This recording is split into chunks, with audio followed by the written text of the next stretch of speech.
MCQ හරියට ඉගෙන ගත්තොත් පමණයි මයි පුතේ ඔයාලට රෑන්ක් එකක් දාන්නට හැකියාවක් ලැබෙන්නේ. ඒ කියන්නේ උසස් පෙළ ඉතිහාසයේ මගේ පුතේ අර ඒක තීරණය වන්නේ MCQ මත. හරි අපි එනම් වැඩියෙන් කතා නොකර පේපර් එකට යන් අධ්‍යයනය කරමු. පුතේ මේක ආදර්ශ පේපරයක්. හරි බලන්න නොගැලපෙන එක තෝරන්න තියෙන්නේ. මොකද්ද තෝරන්න තියෙන්නේ? නොගැලපෙන එක තෝරන්න තියෙන්නේ බලන්න පළවෙනි එක. මහවැලි ගඟ, අඹන් ගඟ, කිරිඳි ඔය, කළු ගඟ, දැදුරු ඔය. මොකද්ද පුතේ ඔකෙන් නොගැලපෙන්නේ? ඔයාලා දන්නවා මොකද්ද පුතේ? අඹන් ගඟ නොගැලපෙනවා. ඇයි අඹන් ගඟ නොගැලපෙන්නේ ඔකේ? පුතේ බලා ගන්න අනිත් ඔක්කොම ප්‍රධාන ගංගානේ. අතු ගංගා නෙවෙයි. හැබැයි මම පුතේ අපි දන්නවා අඹන් ගඟ විතරක් මොකේ අතු ගංගාවක්ද? මහවැලි ගඟේ අතු ගංගාවක් වෙනවා. තේරුණාද? අනිත් ඒවා ඔක්කොම ප්‍රධාන ගංගා වෙනවා. හැබැයි අඹන් ගඟ පමණක් අතු ගංගාවක් වෙන නිසා අපිට අඹන් ගඟ නොගැලපෙන එකක් ලෙස සලකන්නට සිද්ධ වෙනවා. එහෙනම් උත්තරේ කීයද මම පුතේ? අංක 2 කියලා වරහන් අස්සේ දාන්නට වෙනවා. හරියට ඉගෙන ගන්න. ඊළඟ පුතේ බලන්න 2 කෝපි, සින්කෝනා, පොල්, රබර්, තේ. මෙතන නොගැලපෙන්නේ මොකද්ද ඔයාලා හිතන්නේ? පුතේ මේකේ නොගැලපෙන්නේ පොල්. මොකද්ද පුතේ නොගැලපෙන්නේ? පොල් එකට හේතුව මොකද්ද? පුතේ පොල් කියන්නේ 100% දේශීය ව්‍යවසායකයන් වගා කරපු දෙයක්. ඒ කියන්නේ ලංකාවේ මිනිස්සු වගා කරපු දෙයක්. ඔයාලා දන්නවා බ්‍රිතාන්‍යයන් යටතේ වතු වගාව අපි කතා කරලා තියෙනවානේ. ඒ කියන්නේ ශ්‍රී ලංකාව තුල වතු වගාව දිනනවනේ පුතේ. නේද? ඒ වතු වගාවේ දියුණුව ගැන කතා කරද්දී අපි මේ ඔක්කොම කතා කරනවා. හැබැයි ඒ අතර එකක් සුවිශේෂී ඒ පොල්. අය පුතේ පොල් සුවිශේෂී වෙන්නේ. පොල් වගාව ස්වදේශීය නේද? ව්‍යවසායකයන් අතේ පමණයි තියෙන්නේ. තේරුණාද? රයිට්. එහෙනම් අංක 3 උත්තරේ වෙනවා පුතේ දෙවෙනි ප්‍රශ්නෙට. හරි. තුන්වෙනි ප්‍රශ්නේ බලන්නකෝ. වංශ කතා, අටුවා, ධර්මග්‍රන්ථ, කාසි දිනපොත්. ආපහු කියන වංශ කතා, අටුවා, ධර්මග්‍රන්ථ, කාසි දිනපොත්. පුතේ ඔයාලා දන්නවා මේකෙන් නොගැලපෙන එක තමයි පුතේ කාසි. ඇයි? ඒක පුරාවිද්‍යාත්මක මූලාශ්‍රය ගණයට නෙවටින්නේ. නේ පුතේ සාහිත්‍ය මූලාශ්‍රය 4ක් එක්ක එක පුරාවිද්‍යා මූලාශ්‍රයක් දක්වලා තියෙනවා. එහෙනම් අනිවාර්යෙන්ම අපිට උත්තරේ ගන්නට සිද්ධ වෙනවා. මම පුතේ අංක කීයද? 4 කාසි නොගැලපෙනවා. නේද? right. ඊළඟ බලන්න අංක 4. පුතේ Robert Knox, Emerson Tennent, John D'Oyly, Major Dave Baldaeus. මොකද්ද මේකේ නොගැලපෙන්නේ? බැල්දියස්. ඇයි පූජකයෙක් නේ පුතේ? තේරුණානේ පුතේ බැල්දියස් කියන්නේ කවුද? පූජකයෙක් වෙනවා. අනිත් ඔක්කොම මයි පුතේ වාර්තාකරුවෝ. තේරුණානේ පුතේ අනිත් ඔක්කොම කවුද මයි පුතේ? වාර්තාකරුවෝ වෙනවා. නොගැලපෙන උත්තරේ තමයි මයි පුතේ අංක 5. එයා පමණක් පූජකයෙක් වෙනවා. නේද පුතේ? අන්න ඔහම හේතු ලියා ගන්න ඕනේ හොඳේ. තේරුණානේ පුතේ අනිවාර්යයෙන්ම හේතු ලියා ගන්නට සිද්ධ වෙනවා. හරි? රොබර්ට් නොක්ස් ඉස්සරහා ලියා ගන්න, එමර්සන් ටෙනන් ඉස්සරහා කවුද කියලා ලියා ගන්න. තේරුණානේ පුතේ සමස්තෙම ලියා ගන්නට අවශ්‍ය වෙනවා. නැත්නම් ඇත්තටම වැඩක් නැහැ. තේරුණා පුතේ අපි දන්නවා කියලා නිකන් උත්තරේ දාගන්න එපා. ඒක නෙමෙයි ඉගෙන ගන්න එක 100% ඔයාලා හරියට ඉගෙන ගන්න ඕනේ පුතේ. right මේ බලන්න ඊළඟ එක. පහ බලන්න. රන්කොත් වෙහෙර, උත්තරාරාමය, පොත්ගුල් විහාරය, ලංකාරාමය තියෙනවා, තිවංක පිළිමගෙයි තියෙනවා. මොකද්ද මයි පුතේ උතනින් නොගැලපෙන්නේ? ඔයාලා දන්නවා උතන නොගැලපෙන එකක් තියෙනවා. ඒ මොකක්ද? ඒක දන්නේ නැත්තේ. හරි අපි බලමු. පුතේ මේකේ නොගැලපෙන එක ලංකාරාමය වෙනවා. ඇයි? ලංකාරාමයේ මොන යුගයේද හදන්නේ? අනුරාධපුර යුගයේ නේද? අපි දන්නවා ඔයාලට මතකද වලගම්බා රජු සද්‍රවිඩයන්ගෙන් බේරෙන්න පලා යන්නේ පුතේ.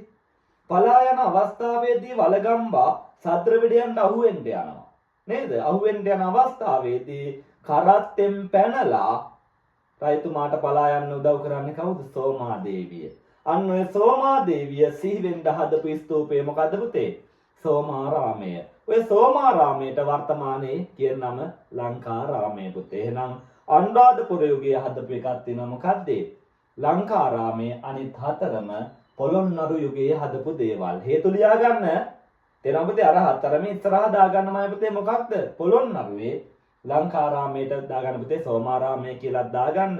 නේද? ඒකවල දාගන්න අනුරාධපුර යුගය කියලා දාගන්න. ඒක වැදගත්මයි පුතේ. right. ඊළඟ එක අංක 6. මේ බලන්නමයි පුතේ දීපවංශය, සීහලට්ට කතා මහා වංශය, විනයට්ට කතාව, උත්තර විහාරට්ට කතාව, පූජාවලිය. තේරුණානේ පුතේ? ඔයාලා දන්නවා මේකේ නොගැලපෙන උත්තරේ. හරියට බලන්නකෝ අපෝ තව එකපාරක් කියවලා. කියන්නකෝ දීපවංශය, සීහලට්ට කතා මහා වංශය, විනයට්ට කතාව, උත්තර විහාරට්ට කතාව. තේරුණානේ පුතේ? අන්න නොගැලපෙන්නේ මොකද්ද? අංග 5 පූජාවලිය. ඇයි පූජාවලිය අනුරාධපුරේ නෙවෙයි කොහෙද? දඹදෙණි යුගයේ ග්‍රන්ථයක්. අනිත් හතරම එහෙනම් මම උත්තරේ කිව්වා මොකද්ද? අනුරාධපුර යුගයේ පොත් වෙනවා. තේරුණා නේ පුතේ? පූජාවලිය මොන යුගයේද? දඹදෙණි යුගයේ. අනිත් හතරම පුතේ අනුරාධපුර යුගයේ ග්‍රන්ථ වෙනවා. අනිවාර්යෙන් පාඩම් කරගන්න හොඳේ. තේරුණා නේ පුතේ? right. ඊළඟ මයි පුතේ අංග 7 බලා ගන්නකො. හෝපිටිගමුව ලිපිය, ගොඩවාය ලිපිය, සැස්සේරුව ලිපිය, පරමාකන්ද ලිපිය, තිඹිරිවැව ලිපිය. නොගැලපෙන්නේ මොකක්ද? මම මේක ඔයාලට නේද දීලා පාඩම් අරගෙනක් තියෙනවා. මොකද්ද පුතේ නොගැලපෙන්නේ? පරමාකන්ද ලිපිය. මොකද්ද මයි පුතාලා? පරමාකන්ද ලිපිය නොගැලපෙනවා. ඒකට හේතුව ඒකේ තහවුරු වෙන්නේ ඇමති පරම්පරාවක් ගැන. ඒතර අනිත් හතරින්ම මොකද්ද පුතේ? ආර්ථිකය ගැන තහවුරු වෙන්නේ. වෙළඳාම ගැන. තේරුණානේ පුතේ? අනිත් හතරෙන්ම තහවුරු වෙන්නේ ආර්ථික තොරතුරක්. නේද පුතේ? හැබැයි පරමාකන්ද ලිපියෙන් පමණක් තහවුරු වෙනවා ඇමති පරම්පරාවක් පිළිබඳව. එහෙනම් නොගැලපෙන්නේ අංක 4 වෙනවා. තේරුණා නේද පුතේ? අන්නේම හේතු ලියාගන්න. අනිත් හතර ඉස්සරහම දාගන්න ආර්ථික. තේරුණා නේ පුතේ? right. ඊළඟ බලන්නකෝ 8. මොම්බුඩි චෝල මණ්ඩලම්, කඳවුරු නුවර, කාලිංගපුර, විජේරාජපුර, ජන්නාත මණ්ඩලම්. තේරුණා නේ පුතේ? මේකේ නොගැලපෙන එකට ගන්න වෙන්නේ පුතේ මොම්බුඩි චෝල මණ්ඩලම්. ඇයි? මොම්බුඩි චෝල මණ්ඩලම් කියන්නේ මය පුතේ චෝලයන්ගේ සමස්ත පාලන බල ප්‍රදේශයේ හඳුන්වපු නමනේ. මොම්බුඩි චෝල මණ්ඩලම් කියන්නේ මොකද්ද? චෝලයන්ගේ සමස්ත පාලන බල ප්‍රදේශයේ හඳුන්වු මේක ලංකාව තුල චෝලය පාලනය කරනවානේ. අනිතර චෝලයන්ට නතු වෙච්ච සමස්ත බල ප්‍රදේශය හඳුන්වන්න භාවිත කරපු නම තමයි පුතේ මොකද්ද? මොම්බුඩි චෝල මණ්ඩලම්. නේද පුතේ? ඒතර අනිත් ඒවා පොළොන්නරුවට කියපු නම. තේරුණා නේ පුතේ? හැබැයි මේකේ තව උත්තරයක් ගන්න පුළුවන්. කමන්න ඔක ගන්න. ඒක වැරද්දක් නෑ. right. මේ බලන්න පුතේ ඊළඟ එක ගිරිතලයේ වැව, මින්නේරිය වැව, හුරුළු වැව, මහ කනදරා වැව, කවුඩුළු වැව. මොකද්ද නොගැලපෙන්නේ? දැක්ක ගමන් පේනවා. නේද පුතේ? මොකද්ද උත්තරේ? ගිරිතලයේ වැව. ඇයි ඒ? ගිරිතලයේ වැව විතරක් දෙවන අග්බෝගේ අනිත් හතරම කාගේද පුතේ? මහසෙන්ගේ වෙනවා. ආපහු කියන්න පුතේ මොකද්ද? ගිරිතලයේ වැව කාගේද? දෙවන අග්බෝගේ අනිත් හතරම පුතේ කාගේද? මහසෙන්ගේ වැවුනේ. පුතේ දෙවන අග්බෝගේ හරි අනිත් වැදගත්ම වැව මොකක්ද? ගොඩ අවුරුදු වල MCQ අහලා තියෙනවා. මොකක්ද ඒ වැව? ඔයාලා දන්නවා. ගංගතලාවාපි කියන්නේ, කන්තලේ වැව කියන්නේ. මේවා ලියාගන්න. කන්තලේ වැවේ වැදගත්කම මොකක්ද? ඊට ඉස්සෙල්ලා කියන්නකෝ කන්තලේ වැවට කියන අනිත් නම ගංගතලාවාපි. මොකද්ද? ගංගතලාවාපි කන්තලේ වැවේ වැදගත්කම මොකද්ද? අපි දන්නවා ශ්‍රී ලංකාවේ ගැඹුරුම වාරි කර්මාන්තය කන්තලේ වැව වෙනවා. වැව් බැම්මේ උස කොච්චරද අඩි? සැතපොම් නෙවෙයි හොඳේ. අඩි කොච්චරද? අඩි 52යි පුතේ. අඩි කීයද? 52ක් උසයි කන්තලේ වැව් බැම්ම. ලියා ගන්න හොඳේ. ඔව අහනවා. අනිත් එක බලන්නකෝ. තුල්ලත්තන, කල්ලාටනාග, සද්දාතිස්ස, ලජ්ජිතිස්ස, වට්ටගාමිනී අබේ. නොගැලපෙන්නේ මොකක්ද? ඔයාලා දන්නවා. නොගැලපෙන එක තමයි පුතේ සද්දාතිස්ස වෙනවා. ඇයි සද්දාතිස්ස නොගැලපෙන්නේ? එයා තාත්තා. සද්දාතිස්ස කියන්නේ කවුද? තාත්තා. අනිත් හතර දෙනාම එයාගේ පුතු වෙනවා. තාත්තයි පුතාලා හතර දෙනයිනේ. අපිට රක් ගාලා තාත්තාව අයින් කරන්න වෙනවා. ඇයි ඒ? පුතාලා කරන හොර වැඩ මාට්ටු වෙනවනේ. ඒ නිසා අපි මයි පුතේ අංක 3 උත්තරය ලෙස ගන්නවා. මතක තියාගන්න පුතේ. right. ඊළඟට මයි පුතේ අංක 11 ඉඳලා 15 දක්වා. කියන පුතේ අංක 11 ඉඳලා 15 දක්වා පද යුගලයේ බැගින් තියෙනවා. නොගැලපෙන ජෝඩුව හොයන්න යන්නේ.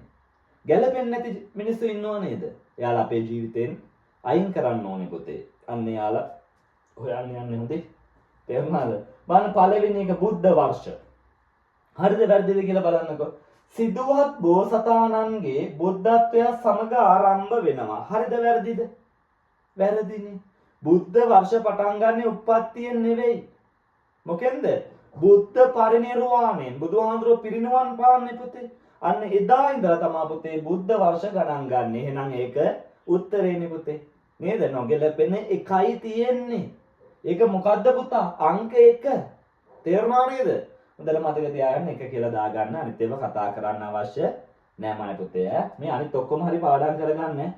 මේවා අනිවාර්යයෙන්ම විභාගයට අහනවා. ඊළඟ මයි පුතේ බලන්න. නොගැලපෙන ජෝඩුව හොයමු. මල්වතුවේ අනුරාධ ග්‍රාමයේ හරිද වැරදිද? හරි. කලාවය යුරුවේල ග්‍රාමයේ ඒකත් හරි. ගල්හනදී විජිත ග්‍රාමයේ වැරදි. අපි දන්නවා විජිත ග්‍රාමයේ කොහෙද තියෙන්නේ? මෙන්න මේක කොහේ හරි ලියා ගන්න. විජිත ග්‍රාමයන් දෙකක් තියෙනවා. විජිත ග්‍රාමයන් කීයක් තියෙනවද පුතේ? දෙකක් තියෙනවා. මුල් කාලීන විජිත ග්‍රාමයේ ආරම්භ වෙන්නේ කොහෙද පුතේ? ඒ කියන්නේ මුල් කාලීන විජිත ග්‍රාමයේ කියන ආර්ය ජනාවාසයේ තිබිලා තියෙන මොන ගංගා නිම්නාශ්‍රිතවල? මල්වතුවයයි කලාවයයි කියන දෙකේ පහළ නිම්නේ. ලියා ගන්න. මුල් කාලීන විජිත ග්‍රාමයේ කොහෙද? මල්වතුවයයි කලාවයයි කියන දෙකේ පහළ නිම්නේ. පසු කාලීන විජිත ග්‍රාමයේ කොහෙද? පසු කාලීන විජිත ග්‍රාමයේ තියෙන මම පුතේ මහවැලි ගංගාව ආසන්නයේ. තේරෙනව අනේ පුතේ කොහෙද? මහවැලි ගංගාව ආසන්න. ඔය දෙකම ලියා ගන්න හොඳේ. එහෙනම් ගල්ඔය ආසන්නයේ තියෙන මොකද්ද? දීඝායු ජනපදය. ඒකත් ලියා ගන්න. ඔකත් අහනවා. ගල්ඔය ආසන්නයේ තියෙන්නේ දීඝායු ජනපදය වෙනවාමයි පුතේ. right. අපි ඊළඟ එකට යන්කෝ. දිමුන්ඩෝ ග්‍රීක හරි. දෙක වැරදිනේ. මොකද්ද මේ බලන්න. අල්තවාරෙන් ඕලන්ද මූලාශ්‍රයක් නෙවෙයි. අල්තවාරෙන් කියන්නේ මොන මූලාශ්‍රයක්ද? අරාබි මූලාශ්‍රයක්නේ. එහෙනම් ආයේ කතා කරන්න දෙයක් නැහැ. අංක 2 වැරදි. නොගැලපෙන ජෝඩුව අංක 2. තේරුණා නේ පුතේ? මේ බලා ගන්න. නොගැලපෙන ජෝඩුව අංක 2 මේක හේතු ලියා ගන්න හොඳේ. නිකන් වැඩක් නැහැ. ඊළඟ මාය පුතේ ඔන්න බලන්න. පන්නුකාභය ග්‍රාම සීමා ලකුණු කරා හරි. ඉස්රා වරහන් නැස ලියා ගන්න. ග්‍රාම සීමා ලකුණු කරේ අභිෂේකයෙන් කීවෙන රාජ වර්ෂයේද කියලා අහලා තියෙන කවුරුද්දක. තේරුණා නේ පුතේ මොන වර්ෂයේද? අභිෂේකයෙන් 10 වන රාජ වර්ෂයේ තමයි පුතේ පන්නුකාභය ග්‍රාම සීමා ලකුණු කරලා තියෙන්නේ ලියා ගන්න. නේද? අභිෂේකයෙන් 10 වන රාජ වර්ෂය කියලා ලියා ගන්න. අනිත් එක මුටසීවරයතුමා මහමෙවුනා උයන පූජා කරා. උයන ඉදි කරානේ රායක හරි. මහමෙවුනා උයන ඉදි කරන්නේ කවුද පුතේ? ඉදි කරන්නේ මුටසීව. හැබැයි ඔක පූජා කරන්නේ කවුද? දේවානම්පියතිස්ස. හරි. ඉදි කරේ මුටසීව කියලා આવොත් හරි. හැබැයි පූජා කරේ කවුද? සංඝයාට ඔක දේවානම්පියතිස්ස උනේ. ඔක අනිවාර්යෙන් මතක තියාගන්න අහනවා. තේරුණානේ? එතකොට ඒකත් හරිනේ. බලන්න මේක ඔක්කොම කතා කරන්න වෙයි වගේ. සූරතිස්ස රජතුමා සේන බුද්ධික ආක්‍රමණය. ඒකත් හරි නේද? ඇයි ලියා ගන්න පුතේ? සූරතිස්ස රජතුමාගේ කීවෙන රාජවර්ෂයේද මේ සේන බුද්ධික ආක්‍රමණය ආවේ කියලා අහනවා. කීවෙන රාජවර්ෂයේද? 10 වන රාජවර්ෂය. ඒ කියන්නේ සූරතිස්ස රජතුමා රජ වෙලා අවුරුදු 10කට පස්සේ තමයි පුතේ සේන බුද්ධික ආක්‍රමණය එල්ල වෙලා තියෙන්නේ. නේ? ඒතකොට ඒකත් හරි නේද? හරි කියලා දාන්න අරක ලියා ගන්න හොඳේ අහනවා. අය පරාක්‍රම බාහු. මොකද පුතේ? පරාක්‍රම බාහු බුරුම දේශය ආක්‍රමණය කර හරිනේ. පරාක්‍රම බාහුගේ ප්‍රධාන වශයෙන්ම විදේශීය ආක්‍රමණ දෙකයිනේ. ප්‍රධාන ඒවා අනිත් ඒවා නෙවෙයි. මොකක්ද මේ දෙක? බුරුම දේශ ආක්‍රමණයයි පාණ්ඩි දේශ ආක්‍රමණය. ඒකත් හරි. එහෙනම් කතා කරන්න දෙයක් නැහැ. උත්තරේ මොකද්ද? 5 වෙන්න ඕනේ. බලමුකෝ මේ මහා නාග යුව රජතුමා කැලණිය රාජවංශයේ ආරම්භය හරිද වැරදිද? හරි. ඇයි ඒ? ඒ කියන්නේ වැරදි මේක මං කියන උත්තරය ඕක හරි. ඇයි ඒ? කැලණියේ මහා නාග නෙවෙයි. නැත්නම් මහා නාග ආරම්භ කරන්නේ මොකද්ද? රෝහණ රාජවංශය. තේරුණා නේ පුතේ? මහා නාග යුව රජතුමා ආරම්භ කරන්නේ මොකද්ද පුතේ? රෝහණ රජ පෙළපත ලියාගෙන ඉස්සරහ වරහන් ඇස්සේ. රෝහණ පෙළපත කියලා. එහෙනම් ඒක තමයි හරි උත්තරය. තේරුණා නේ පුතේ? ඒක තමයි හරි උත්තරය. අංක 5 කියලා දාගන්න. ඔන්න බලන්නකෝ. ඊළඟ අපි බලමුකෝ. මය පුතා ලීලාවතී පළවෙනි පරාක්‍රම බාහුව කියන්නේ කවුද? නෝනයි මහත්තයයිනේ. ගෑණී මිනිහා එහෙම කියන්නේ නැහැ හොඳේ. නෝනයි මහත්තයයි රජයි රජිනයි. තිලෝක සුන්දරී පළවෙනි විජය බාහුවයි කියන්නේ. ඒත් කවුද? නෝනයි මහත්තයයිනේ. තුනබාන සුන්දරී මහදේවී දෙවන ගජ බාහුවයි. එතන චූටි නේ අවුලක් තියෙනවා නේද? මොකද්ද? සුන්දරී කියන්නේ කාගේ නෝනද? පළවෙනි වික්‍රම බාහුගේ. පළවෙනි වික්‍රම බාහුගේ. ඒතර සුන්දරී මහදේවී දෙවන ගජ බාහුව කියන්නේ කවුද? අම්මයි පුතයි. ගැලපෙන්නේ නැහැනේ පුතා. අනිත් ඔක්කොම ගෑණී මිනිහයිනේ ඉන්නේ. නේද? නෝනයි මහත්තයානේ එහෙම කියමු ඈ. නෝනයි මහත්තයා හැබැයි සුන්දරී මහදේවී දෙවන ගජ බාහුව ගැලපෙන්නේ නැහැ. ඒ කවුද පුතේ? ඈ අම්මයි පුතයි. හේතු ලියා ගන්න. නිකන් ඉන්න එපා.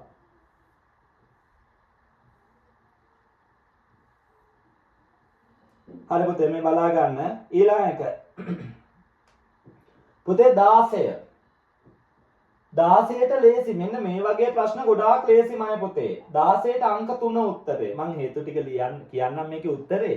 ඔයාලා යා කරලා පාඩම් කරගන්න හොඳේ. තේරුණා නේ පුතේ? යා කරලා පාඩම් කරගන්න හේතුව මේක අමාරු නෑනේ. යා කරොත් හේතුව එනවනේ. හේතු කියන්නේ අංක 3. 16ට 3 දාගන්න පුතේ. 17ට අංක 5. 17ට අංක 5 වෙනවා. ඒකත් 5 දාගන්න පුතේ. අනිවාර්යෙන් මේ ටික පාඩම් කරගන්න අහනවා හොඳේ. 17ට 5. ඊළඟ 18 බලන්නකො පුතේ. මං කියන්නේ නෑ. වෙලා යනවනේ පුතේ. නේද? 18ට උත්තරේ බලන්න පුතේ. 18ට ඇවිල්ලා උත්තරය අංක කීයද? 2 වෙනවා. 18ට උත්තරය අංක 2 වෙනවා. ආයි පුතේ 19ට උත්තරය අංක 1. තේරෙනවද පුතේ? 19ට උත්තරේ කීයද? අංක 1. ආයි 20ට උත්තරේ මම පුතේ අංක 4 වෙනවා. 20ට උත්තරේ කීයද? අංක 4 වෙනවා. 20ට උත්තරේ කීයද පුතේ? අංක 4. ඒක හේතු නම් ලියන්න ඕනේ නැහැ. තේරුණා නේද පුතේ? පාඩම් කරගන්නට අවශ්‍ය වෙනවා මම පුතේ මේ ටික. හරි මේ බලන්න. ඔන්න 21 සිට 25 තෙක් සෑම ප්‍රශ්නයකටම එක් මාතෘකාවක් යටතේ කරුණු 5ක් දෙනවලු. ඒ කරුණු පහෙන් නොගැලපෙන එක තෝරන්න තියෙනවා. බලමුකෝ අපි. ඔන්න වංශ කතා ගැන බලමුකෝ. වැරදික හොයන්න. නේද? වැරදි හොයලා පුරුදුයිනේ අපිට නේද? බලන්නකෝ. ලංකාවේ පැරණිතම වංශ කතාව දීප වංශයයි. හරිනේ. ලංකාවේ පැරණිම පාලි වංශ කතාව දීප වංශය. ඉස්සරහ හරියට දාගන්න පුතේ ඔයාලා. හරිද? ඊළඟට ශ්‍රී ලංකාවේ අඛණ්ඩ ඉතිහාසයේ හැදෑරීම සඳහා මහා වංශය වැදගත්ේ. ඒකත් හරි නේද? ලෝකයේ නේද? දීර්ඝතම ඉතිහාසයක් තියෙන අඛණ්ඩවම ඉතිහාසය ලියලා තියෙන එකම පොත මොකද්ද? මහා වංශයනේ. එතකොට ඒක හරි. ඊළඟ 3 ලංකාවේ පැරණිම ඉතිහාසයේ රචනා සම්ප්‍රදායයේ හරි. ඒකත් හරි. 4 බලන්නකෝ. දෙක්සඳ සෙනවියා පිරිවෙන් වාසී මහා නාම හිමියන් විසින් දීප වංශය රචනා කොට ඇත. ඒක වැරදි නේද? ඇයි? දෙක්සඳ සෙනවියා පිරිවෙන් වාසී මහා නාම හාමුදුරුවෝ ලියන පොත මොකද්ද? මහා වංශයනේ. ලියන්න පුතේ. ඉස්සරහ ලියන්න මහා වංශය කියලා. ඇයි? දීප වංශයේ කතුරු අඥාතයිනේ. කතුවරෙක් නෑ. ඔටෝ ලියවිලා නෙවෙයි කියන්නේ. ලියපු එක්කෙනා මම ලියුවේ කියලා ඔක ලියලා නෑ. හරි? එහෙනම් උත්තරේ අංක 4 පුතේ අනිත් එක කතා කරන්න ඕනේ නෑ නේද? වැරදි එකයිනේ තියෙන්නේ. ඒක අපි ලියලා ටක් ගාලා කතා කරමු ඈ. ඔන්න පැරණි ජනාවාස ආරම්භය හා ව්‍යාප්තිය. අංක 1 බලන්නකෝ. මෙරට ජීවත් වූ මුල්ම මානවයා හෝමෝ ඉරෙක්ටස් නමින් හැඳින්වේ. වැරදි. හෝමෝ සේපියන් පුතේ. ඒක වැරදි කියලා දාගන්න. එතකොට ඒක වැරදි. ඊළඟ කාරණේ තමයි පුතේ. හරි. වැරදි කියන දෝරන් තියෙන්නේ. ආයෙ කතා කරන්න දෙයක් නෑ. එහෙනම් එකද කියලා දාගන්න පුතේ. අනිත් ඒවා හරි කියලා දන්නවනේ. ඒවා පාඩම් කරගන්න. අංක 1 උත්තරේ හොඳේ. නේද? අරක ලියා ගන්න උඩ හෝමෝ සේපියන් කියලා. එන්න වලගම්බා. සද්ධාතිස්ස රජතුමාගේ බාලම පුත් කුමාරයා වෙනවා. හරිනේ. වලගම්බා කියන්නේ සද්ධාතිස්සේ කවුද පුතේ? බාලම පුතා. එතකොට ඒක හරි. තේරුණානේ පුතේ? 2 කල්ලාට නාග රජු මරා බලය පැහැරගත්තීය බමුණා පරදවා රාජ්‍යත්වයට පත්විය. හරිද? වැරදි. වලගම්බා රජ වෙන්නේ කවුරු පරද්දලාද පළවෙනි වතාවට? මහරත්තක සෙනවියා පරද්දලා. ඒක වැරදි කියලා දාලා ලියා ගන්න උතෙන්ද මහරත්තක සෙනවියා මරලා තමා වලගම්බා රජ වුණේ. ඒක ලියා ගන්න පුතේ. තේරෙනවද පුතේ මේ වීඩියෝ එක නේ ස්ටොප් කරලා ලියා ගන්න. හේතු ලියා ගන්න. මේ පේපර් නැත්තම් කියන්න පෞද්ගලිකව මැසේජ් එකක් දාන්න පේපර් එවනවා. ඒකත් එක්ක තේරෙනවනේ පුතේ. බලලා print එක කරන් පාඩම් කරගන්න. එහෙනම් අංක 2 නේද උත්තරේ අනිත් ඒවා කතා කරන්න ඕනේ නෑනේ. නේද අනිත් ඒවා හරිනේ. නේද අංක 2. 24 රජරට ශිෂ්ටාචාරයේ ආර්ථිකය බලන්න කුෂිකර්මාන්තයට මූලිකත්වයක් හිමිවීම හරිද වැරදිද පුතා? ඒක හරි. තේරෙනවනේ පුතේ ඒක හරි. 2 හේන් ගොවිතැන ලංකාවේ පැරණිතම වගා ක්‍රමය. ඒකත් හරිනේ. 3 ජල සම්පාදන ක්‍රම යටතේ වගා කටයුතු සිදුවීම. හරිනේ. ඒකත් හරිය. ඊළඟ බලන්න 4 වාරි ජලය ලබා ගැනීම සඳහා රාජ්‍ය අනුග්‍රහය පළමු වරට ලැබුණේ දේවානම්පියතිස්ස රාජ්‍ය සමයේ. වැරදිනේ. මම ඔයාලට කිව්වා මොකද්ද? ප්‍රථම වැව ඉදි වෙන්නේ. ඒක රාජ්‍ය අනුග්‍රහයෙන් හදපු ප්‍රථම වැව කාගේද? පණ්ඩුකාභයගේනේ. මොකද්ද? අබේ වැව නොහොත් නැත්නම් හෙවත් බසවක්කුලම නේ. බසවක්කුලම කියලා මතක තියාගන්න. අබේ වැව හෙවත් බසවක්කුලම. ඒක මතක තියාගන්න. එහෙනම් අංක 4 උත්තරේ පුතේ. ඊළඟ මය පුතේ 25 ශ්‍රී ලංකාවේ චෝල පාලනය. ඒකෙත් වැරදි එක තෝරමුකෝ. අනුරාධපුර රාජධානියේ බිඳ වැටීමට චෝල ආක්‍රමණය හේතු විය. හරිද වැරදිද? හරි. අපි දන්නවා අනුරාධපුර යුගයේ අවසාන පාලකයා කවුද? පස්වන මිහිඳු. පස්වන මිහිඳු දුර්වල පාලකයෙක්නේ. අන්න ඒ නිසා එයාගේ කාලේ චෝල ආක්‍රමණ දෙකක් එනවා. මේවා ලියාගන්න. ඒ චෝල ආක්‍රමණ දෙක මොකද්ද? 993 රාජරාජ ආක්‍රමණය කරනවා අනුරාධපුරේ. 993 කොහෙද? අනුරාධපුරේ ආක්‍රමණය කරනවා කවුද? රාජරාජ. පළවෙනි රාජරාජ ඉන්නවනේ ඉන්දියාවේ චෝල දේශේ. අන්න එයා 993 අනුරාධපුරේ ආක්‍රමණය කරපුවම පස්වන මිහිඳු පලා යනවා පුතේ රෝහණයට. හරිද? එතකොට පළවෙනි රාජරාජට පස්වන මිහිඳු අල්ලගන්න බැරි වෙනවනේ. එතන පුතින් පස්සේ රාජරාජගේ පුතා රජ වෙනවා ඉන්දියාවේ. එයා 1017 ඒ කියන්නේ රාජේන්ද්‍ර චෝල පුතේ 1017 රාජේන්ද්‍ර චෝල රෝහණය ආක්‍රමණය කරලා පස්වන මිහිඳු ඉන්දියාවට අරගෙන යනවා. අන්න එහෙනම් පුතේ ඒක ඒ ටික ලියා ගන්න හොඳේ. නේද? ඒක වීඩියෝ එකේ ස්ටොප් කරා ඒක ලියා ගන්න. හරිද පුතේ? එහෙනම් දෙක වැරදි නේදනේ? ක්‍රිස්තු වර්ෂ 992 දී පමණ ලංකාවේ රජරට ප්‍රදේශයේ බලය අල්ලාගත් චෝලයන් පොළොන්නරුව අගනගරය බවට පත් කර ගැනීම. හරිනේ. ඒක වැරදි නේද? 993 නේ. මම දැක්ක එක තැනක මේ වෙල්ගම් විහාරයට අනුග්‍රහය දැක්වීමත් වැරදි ලෙස නේද පුතේ? දක්වලා තියෙනවා නෑ. ඒක හරි පුතේ. ඔය ත්‍රිකුණාමලේ නාතනාර් කෝවිල් බිමේ තියෙනවනේ වෙල්ගම් විහාරේ. අන්න ඕක ප්‍රසංස්කරණය කළා රාජරාජ පෙරුම්පල්ලි කියලා නම් කරලා තියෙනවා. තේරුණානේ පුතේ? ඒක හරි ඈ. අංක 2 වැරදි. 2 දාගන්න පුතේ උත්තරේ. ඔන්න පුතේ බලන්න මේක පොඩ්ඩක් මේ A සහ B පමණක් නිවැරදි නම් අංක 1. තේරුණානේ පුතේ? මේ උදාහරණයක් මේ AB විතරක් හරි නම් 1. අය BC විතරක් හරි නම් 2. CD පමණක් නිවැරදි නම් 3. AC පමණක් නිවැරදි නම් මේ 4. ප්‍රතිචාර එකක් හෝ දෙකකට වඩා වැඩි හරි නම් එකක් හෝ එකක් හරියන්නත් පුළුවන්. එකක් හරි ගියත් 5 උත්තරේ. දෙකකට වඩා හරි ගියත් 5. බලන්න මේ. නේද පුතේ බලන්න. මම හරි වැරදි කියන්නම්. ඔයාලා උත්තරේ දාගන්න හොඳේ. තේරෙනවනේ. A level කරන ළමයිනේ. එහෙනම් බලන්න මේ. බලන්න පුතේ ශ්‍රී ලංකාව නිවර්තන කලාපික රටක්. ලංකාවේ භූගෝලීය ඉතිහාසය ගැන අහන්නේ. බලන්න පළවෙනි එක මොකද්ද? ලංකාව නිවර්තන කලාපීය රටක්. හරිනේ. ආසියාවේ නිවර්තන කලාපීය රටක්. ඒක ඉස්සර හරියක් දාගන්න. ඊළඟ ලංකාවට වර්ෂාව ලැබෙන ප්‍රධාන ක්‍රමය මොන සම්වර්ෂාවයි? ඒකත් හරි. නේද? ඊසාන දිගයි මතකයිනේ හරිය පස්සේ කතා කරමුකෝ. මේ පුතේ ඒකත් හරි. එතකොට ඒකත් හරි B එකත් හරි. ඒ දෙකට හරි දාගන්න හොඳේ. C නිරිත දිග මෝසම මගින් ලංකාවේ වියලි කලාපයට වර්ෂාව ලැබේ. වැරදි. ඊසාන දිග මෝසම නේද? වියලි කලාපයට. වැරදි කියලා දාලා ඉස්සරහින් ලියා ගන්න ඊසාන දිග මෝසම කියලා දාගන්න. එතකොට C වැරදිය. තේරුණා පුතේ? D බලන්නකෝ. ලන්දේසි ජාතිකයන් විසින් ශ්‍රී ලංකාවට තේ වගාව හඳුන්වා දෙන ලදී. වැරදි. කවුද හඳුන්වා දෙන්නේ? ඉංග්‍රීසින්. වැරදි කියලා දාලා ඉස්සරහා ලියා ගන්න පුතේ මොකද්ද? ඉංග්‍රීසින් කියලා ලියා ගන්නට අවශ්‍ය වෙනවා. ඒක දාගන්න. ආයෙ නම් මේ AB විතරයිනේ හරි මේ බලන්න මේ A සහ B පමණක් නිවැරදි නම් එක දාගන්න වරහන් ඉස්සර. හරි මම මේකේ උත්තර විතරයි කියන්නේ ඔයාලා හරි වැරදි දාගෙන උත්තරේ දාගන්න හොඳේ. මේ බලන්න පුතේ 27 ශ්‍රී ලංකාවේ ආර්ය ජනාවාස ගැන අහන්නේ බලමුකෝ. ශ්‍රී ලංකාවේ මුල්ම ආර්ය ජනාවාස තෙත් කලාපයේ ව්‍යාප්ත විය. වැරදිනේ. වියලි කලාපේ. වැරදි කියලා දාලා පුතේ වියලි කලාපේ කියලා ලියාගන්න. එතකොට A වැරදි හොඳේ.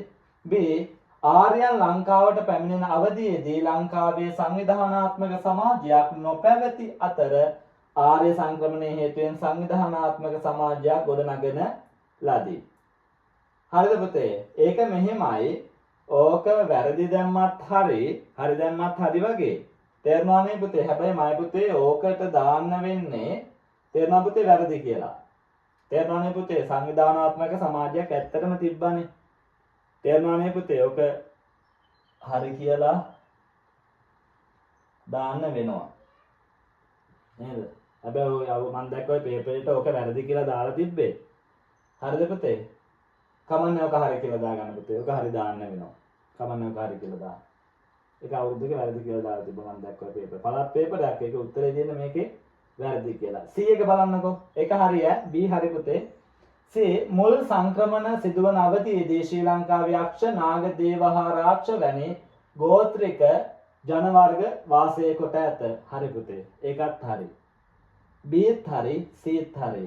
බලන්න D ලංකාවට සංක්‍රමණය වූ මුල් මහා විශාලතම ආර්ය ජන කණ්ඩායම වූයේ විජය කුමරු ඇතුළු 700ක් පිරිසයි. ඒකත් හරි. ඒතර Bත් හරි Cත් හරි Dත් හරි. උත්තරේ 5. ඇයි? දෙකකට වඩා හරි නම් 5නේ. ඕනම් මේකේ CD හරි කියලා විතරක් ගන්නත් පුළුවන්. අංක 3 දාන්නත් පුළුවන් මේ. CD පමණක් නෙවෙයි නම් අංක 3නේ. ඔකේ 3ටත් ලකුණු දුන්නා. කමන්නේ 5 දාගන්න හොඳේ. 5 දාගන්න. හරි දැන් 28 බලන්න. ශ්‍රී ලංකාවේ වාරි තාක්ෂණය සම්බන්ධයෙන් පහත දැක්වෙන කවර ප්‍රකාශ නිවැරදි වේද? ඒ බලන්න පුතේ. අතීත ශ්‍රී ලංකාවේ ජල සම්පාදන ක්‍රම යටතේ වගා කටයුතු සිදු කරන ලදී. හරිනේ. නේද? ඒක හරිය. ඒ වගා එහෙම තමයි කරලා ඉන්නේ කොහොමද? ඊළඟට වැව් අමුණු දෙකිරීම හා අලුත් වැඩියා කටයුතු සිදු කරවීම රජුගේ වගකීමක් වුණා. ඒකත් හරි. රජුගේ කාර්යභාරයක් ඒක නේද? C ගංගා හෝ ඇල මාර්ග හරස් කරමින් ගල් වැටි ඉදි කර ඇත. ඒකත් හරි. අමුණු හදනවා කියන්නේ. ඒකත් හරි. D යෝධ ඇලේ වජ්ජය ගඟ හේල වාරේ ඉංජිනේරුවන්ගේ විශ්මිත නිර්මාණයක් වෙනවා. ඒකත් හරි හොඳයි. ඇයි අපි දන්නවා ලෝකයාම විතේටපත් කරන ජල තාක්ෂණයක් තියෙන්නේ මොකේද? ඈ යෝධ ඇලේ වජ්ජය ගඟේ. මේකේ සමස්ත දිග සැතපුම් 54යි. ලියාගන්න සැතපුම් කොච්චරද?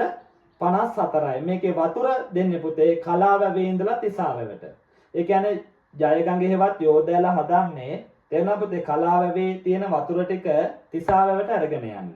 මේකේ සමස්ත දිග සැතපුම් 54යි. හැබැයි විශිෂ්ට ජල තාක්ෂණයක් තියෙන මුල් සැතපුම් 16 පමණයි. විශිෂ්ට ජල තාක්ෂණයේ තියෙන මුල් සැතපුම් 16 පමණයි. ඒ මොකද්ද පුතේ? සැතපුමකට අඟල් 6ක ජල බැස්සවීමේ තාක්ෂණයක්. සැතපුමකට අඟල් 6ක ජල බැස්සවීමේ තාක්ෂණයක්. ඒ ටික ලියාගන්න වීඩියෝ එක ස්ටොප් කරා ලියාගත්තා. හරි පුතේ එහෙනම් මේකේ 5 ඈ. ඇයි දෙකකට වඩා හරිනේ? උත්තරේ 5.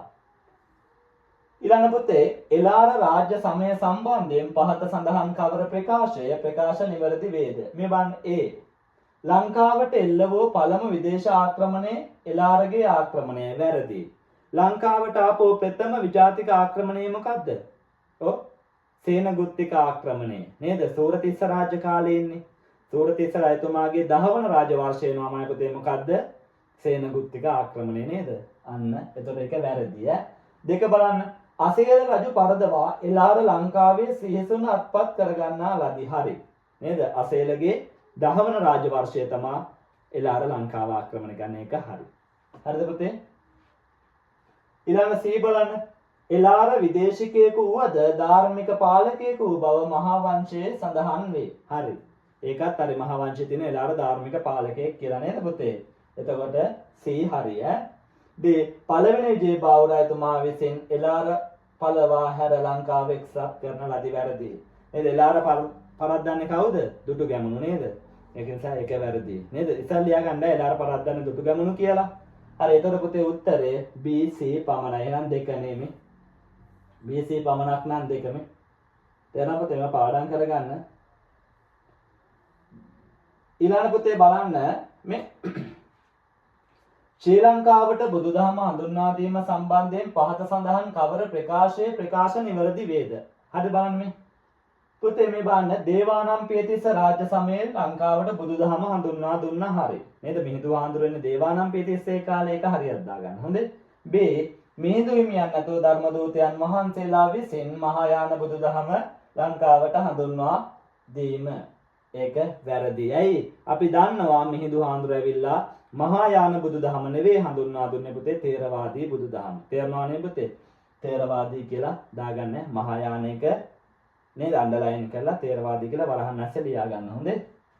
හරි. ඊළඟ බලන්න. එතකොට A හරි B වැරදි ඈ. බුදුදහම හඳුන්වා දීමට පෙර මෙයට සංවිධානාත්මක ආගමක් නොවිය. ඒකත් හරි. එහෙනම් AC දෙක විතරයි හරි දැනට. B වැරදි. හොඳේ? D බලන්න බුදුන් වහන්සේගේ ලංකා ගමනය සමගින් මෙරට භික්ෂු ශාසනය ආරම්භ විය. වැරදි. නේද? එහෙනම් සංඝමිත්තා නේද? තෙරණියයි මිහිඳු හාමුදුරුවෝ ආවන් පස්සේ තමයි. ඒ කියන්නේ මෙතන මිහිඳු හාමුදුරුවන් ආවන් පස්සේ භික්ෂු ශාසනය ආරම්භ වෙනවා. සංඝමිත්තා තෙරණියකින් පටන් ගන්නවා භික්ෂුණී ශාසනය. මේ දෙක ලියා ගන්න. හරි? එහෙනම් උත්තරේ පුතේ උත්තරේ A හරිනේ. ඔව් A C නේද හරි ගියේ. ඔව් A C නම් උත්තරේ අංක මේ බලන්න 4. A C නම් අංක 4 වෙනවා. ඊළඟ පුතේ බලන්න 31 සිට 35 ප්‍රශ්න වලට නිවැරදි පිළිතුර තෝරන්න තියෙන්නේ. බලන්නකෝ. ඉතිහාසය මිනිසාගේ පෞද්ගලික අවබෝධයක් සඳහා යනුවෙන් අදහස් දක්වූ ඉතිහාසඥයා කවුද? කවුද පුතේ? කොලින් නුත්. කවුද? රොබින් හුඩ් නෙවෙයි ඈ. කොලින් නුත්. මේ බලන්නකෝ. ඊළඟට එලාර රජුට සහාය දීම සඳහා ආධාරක සේවා රැගෙන පැමිණි දකුණු ඉන්දිය සෙනවියාගේ නම මොකද්ද? කවුද පුතේ? බල්ලුක. ගොඩාක් අය ලියන්නේ දීඝජන්තු කියලා. දීඝජන්තු කියන්නේ එලාරගේ යෝධයෙක්. උත්තරේ අංක 1 බල්ලුක ඈ. අංක 1 දෙක නෙවෙයි එක උත්තරය. මෙන්න මේක වැදගත් 33. මෙන්න මේ සෙල්ලිපි පාඩේ පාඩම් කරගන්න අනිවාර්යෙන් ඕනි වෙනවා. කියනකොට මේ සිහි නැති වීමිස මුන් නැට නොවපරුණු ඉසා යනුවෙන් එක් කන්නවල වගා කළ යුතු කන්න පිළිබඳ සඳහන් තොරතුරු සඳහන් නේද? ප්‍රසිද්ධ අභිලේඛනයේ මොකද්ද? වෙස්සගිරි ලිපිය ඔකේ තියෙන්නේ. වෙස්සගිරි ලිපිය අංක 1 උත්තරේ පාඩම් කරනකොට මේ ඊළඟ 34 පොළොන්නරු යුගයේදී රෝහණයේ පිහිටි 8000 රට ප්‍රදේශයේ පාලන මධ්‍යස්ථානය වූයේ කුමක්ද? 8000 රටේ මොකද්ද පුතේ? උදුන්දොර. අංක 2. උදුන්දොර අනිවාර්යෙන් පාඩම් කරගන්න. දැන් 35 මේ මහා විහාරයේ විනාශ කිරීමට මහසෙන් රජු පොළඹවාගත් මහායානික භික්ෂුව කවරෙක්ද? කවුද පුතේ? සංඝමිත්‍ර හාමුදුරුවෝ නේද? හැබැයි සංඝමිත්‍ර හාමුදුරුවෝ ලංකාවට එන්නේ ගෝඨාභයගේ කාලය. මහසෙන්ගේ තාත්තගේ කාලනේ. අනිවාර්යෙන් මතක තියාගන්න පුතේ ඔය අහනවා. හොඳේ? 35ට උත්තරේ අංක 2 වෙනවා. මේ ඊළඟ 36 ඉඳලා 40 දක්වා ප්‍රශ්න නේද? ඒ කියන්නේ දැන් හිතන්න පළවෙනි ප්‍රකාශයේ වැරදි කියලා හරි කියලා දෙක වැරදි කියලා හිතන්නකෝ නේද? ඒතර උත්තරේ අංක 1 දාන්න. දෙක බලන්නකෝ නිවැරදි මේ පළවෙනි ප්‍රකාශයත් හරි නම් දෙවන ප්‍රකාශයත් හරි නම් නේද? මේ නිවැරදි නේනම් අංක 2 දානවා. එහෙමයි දාන්න පුතේ ඈ. ඔන්න බලන්න ගජබාහු රාජ්‍ය සමයේදී පත්තිනි දේව හැදෙහිල්ල ආරම්භ විය. ඕක හරි. තේරෙනවද පුතේ? ඒකත් හරි. ඔය 36 දෙකත් හරි. තේරෙනවනේ පුතේ? අංක නිවැරදි නම් අය පුතේ අංක 2 වෙනවා. නිවැරදි නම් අංක 2 වෙනවා පුතේ. ලොකු වෙලාවක් කතා කරන්න බෑ. තව ඔන්ලයින් පන්තියක් තියෙනවා. ඒ නිසා මම ඒකේ උත්තරේ පමණක් කියන්නම්. ඔයාලා පාඩම් කරගන්න. ඊළඟ බලන්න 37 මේ ශ්‍රී ලංකාවේ පූර්ව ඓතිහාසික යුගය. තේරෙනවනේ පුතේ මොකක් ගැනද අහන්නේ? තප්පරකින පුතේ. මේ අර ඔන්ලයින් පන්ති ගැන තොරතුරු අහලා තියෙනවා. මැසේජ් එකක් ආව එක දරුවෙක්.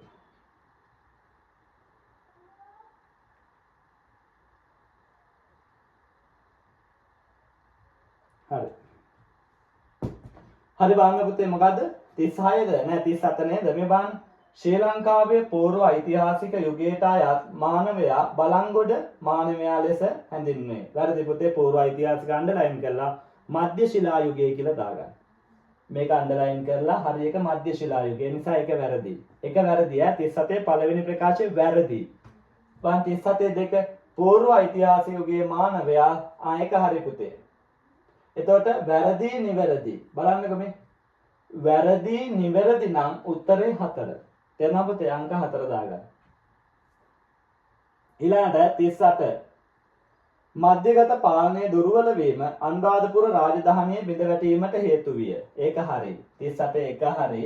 දෙක බලන්නකො අනුරාධපුර රාජධානිය අවසාන සමයේදී ලාබාල දුර්වල පස්වන මිහිඳු වැනි පාලකයන් බලයට පත්විය. එමගින් රාජ්‍ය පාලනය බිඳ වැටෙනු අතර ජනයා මේවා රජයට විරුද්ධව කැරලි ගසන්නට විය. හරි. පුතේ ඒතකොට දෙකම හරි නේද? ඒතර බලන්න මේ අනුරාධපුරයේ පරිහානිය ගැනමයි නේද දෙකෙත් තියෙන්නේ. තේරෙනවද? ඒතර මේ පළවෙනි එක නේද දෙකේ විස්තර කරලා තියෙන්නේ. ඒතර දෙකම හරිනේ. එහෙනම් උත්තරේ 5. දැන් මේ පළවෙනි එකේ දෙකම හරිනේ. හැබැයි පළවෙනි එක ගැන විස්තරයක් නෙවෙයිනේ දෙක තියෙන්නේ. දෙකේ තියෙන දෙවෙනි ප්‍රකාශයේ තියෙන්නේ. ඒතර උත්තරේ 2. නිවැරදි විතරයි එහෙම ආවොත් නේද ලකුණු දෙන්නේ. හරි. හැබැයි මේක බලන්නකො මේ පළවෙනි අනුරාධපුරයේ පරිහානිය ගැනමයි නේද දෙකෙත් විස්තර වෙලා තියෙන්නේ. දෙකම හරිනේ. හැබැයි පළවෙනි එක මනවින් විස්තර කරලා තියනවා නේද දෙවෙනි එකේ. එතකොට 5. මේ බලන්නකො. මේ 5 නිවැරදි පළවෙනි එක හරි අරකේ මේ දෙවෙනි එක නිවැරදි වන අතර පළමු වෙන්න මනවින් 5 දාදී. ඒ කියන්නේ පළවෙනි නේද? අර මේකේ තියෙන්නේ පළවෙනි ප්‍රකාශයේ වැඩිදුර දෙකෙන් විස්තර කරලා තියෙනවා නම් උත්තරේ 5. ඊළඟ පුතේ බලන්න 39 පරාක්‍රමබාහු රජුට පසුව ඔහුගේ පුත්‍රයා වූ දෙවන විජයබාහු කුමරු පොළොන්නරුවේ රාජ්‍යත්වයට පත්විය වැරදි. ඒක නම් වැරදි නේද පුතේ? පුතේ ඔයාලා මට මැසේජ් එකක් දාලා ඉල්ලන්න මම රාජ්‍ය නාමාවලිය තියෙන නේද print එකට ටියුට් එක එවන්නම් ඈ. හරි. ඒතකොට පළවෙනි එක වැරදි. ඊළඟ පුතේ මහසෙන් රජතුමා විසින් තෝපා එරබුදු දුඹුටුළු යන වැව් එක් කරගෙනමින් මනීර වාපී හෙවත් මින්නේරි වැව ඉදිකරේ වැරදි. අපි දන්නවා පළවෙනි පරාක්‍රමබාහු රජතුමාමයි පුතේ අක්කර 5350ක් යට වෙන පරිදි හදනවා පරාක්‍රම සමුද්‍රය. ඔය පරාක්‍රම සමුද්‍රයේ වැව් බැම්මේ දිග සතපුම් 8.5යි. නේද? සතපුම් කොච්චරද? 8.5යි. වැව් බැම්මේ උස අඩි 40ක් වෙනවා. නේද පුතේ? අන්න ඔය තරම් සුවිශාල කියන්නේ ලොකු වැවක් නේ පුතේ. සුවිශාල වැවට තිබ්බ වැව් 3ක් යට වෙලා තියෙනවා. ඒ කියන්නේ පරාක්‍රම සමුද්‍රයේ හදුවන් පස්සේ තිබ්බ වැව් 3ක් යට වෙනවා. මොකක්ද මේ වැව් 3? තෝපා, දුඹුටුළු, එරබුදු කියන වැව් 3. නේද? ආය අපි දන්නවා පරාක්‍රම සමුද්‍රයෙන් වගා කරන්න පුළුවන් අක්කර ගාන කොච්චරද? අක්කර 18200ක්. අක්කර කොච්චරද පුතේ? 18200ක්. පරාක්‍රම සමුද්‍රයට වතුර ගන්න මොකෙන්ද? මහවැලි ගංගාවේ අතු ගංගාවක් වූ අඹංගඟ අංගමැඩිල්ල නම් ස්ථානයෙන් හරස් කරලා හදපු අංගමැඩිල්ල ඇලෙන් තමයි වතුර අරගෙන තියෙන්නේ. හරි? right. එතකොට පුතේ දෙක වැරදි නේද?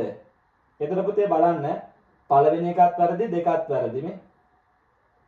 වැරදි නම් අංක 3 මේ. වැරදි නම් අංක 3. යන 40 බලන්නකෝ. වලගම්බා රජතුමා විසින් මාකුල මේ බලන්න පුතේ තපරකින පුතේ. ඔන්න වලගම්බා රජතුමා විසින් මාකුල ග්‍රාමයේ ආලෝක ලෙනෙහිදී ත්‍රිපිටකයේ ග්‍රන්ථාරෝඪ කළ බව සාහිත්‍ය මූලාශ්‍රයන්හි සඳහන් කර ඇත. ඕක හරි හොඳේ. අපි ළමයි මාකුල ග්‍රාමය කියලා දාපින්ද වැරදි දානවා. ඕක හරි පුතේ. හරි. 2 පොළොන්නරු රාජධානිය අවසාන භාගයේදී ලංකාව ආක්‍රමණය කර රාජරාජ වැරදි. අපි දන්නවා ඉතල මං කිව්වේ පළවෙනි රාජරාජ ආක්‍රමණය කියන්නේ අනුරාධපුර රාජධානිය අවසාන කාලේ. නිසා මේක වැරදි. එතනම දෙතර නිවැරදි වැරදි නම් බලන්න පුතේ මේ පළවෙනි බලන්න නිවැරදි වැරදි නම් අංක 1. එහෙනම් උත්තරේ එන්න ඕනේ පුතේ අංක කීයද? 1 කියලා එන්නට අවශ්‍ය වෙනවා. තේරුණාද? ප්‍රශ්නයක් නෑ නේද? හරි මම පුතේ මේ විදිහට පාඩම් කරගන්න හොඳේ. තේරුණාද? වැඩි වෙලා කතා කරන්නේ නෑ පුතේ. අපි තවත් පේපර් එකකින් සම්බන්ධ වෙමු. නේද? හරියට වැඩේ කරගන්න හේතුත් එක්ක ලියා ගන්න. හරිද මම පුතේ හේතුත් එක්ක ලියා ගන්න ඕනි. අනිවාර්යෙන්ම ඔයාලා ජීවිතේ දින්නවා හරියට වැඩ කරොත් පුතේ රෑන්ක් එකක් දාලා කැම්පස් යන්න නම් වැඩියෙන් වැඩ කරන්න ඕනේ. සියලු දෙනාටම තෙරුවන් සරණයි පුතේ.